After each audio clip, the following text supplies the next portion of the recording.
ម៉ាស៊ីនស្រេះភ្នែកមាន់ Max Supreme នេះជាលេខ model Max Supreme ហើយនេះជាតាប់ឡូ Max Supreme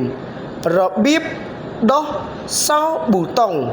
ចុចប៊ូតុងកំណត់ល្បឿនមិនបានចុចប៊ូតុងកំណត់ប្រវែងវែងខ្លីមិនបាន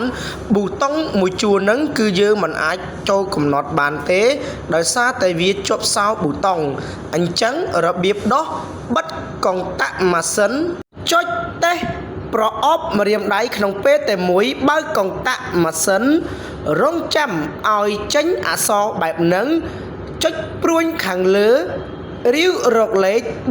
350គឺជាកន្លែងកំណត់ដោះសោប៊ូតុងអញ្ចឹងខ្ញុំចុចមួយឲ្យបងប្អូនមើល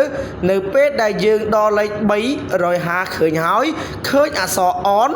ចុចដូរដាក់អក្សរអោសរួចចុច Enter សញ្ញាព្រួញចុចប៊ូតុងតេស្តរងចាំឲ្យចេញអក្សរបែបហ្នឹងជាន់ឈ្នាន់ខាងក្រោមមួយដើម្បីឲ្យម៉ាស៊ីនជើងទាញាក់ដំណើរការ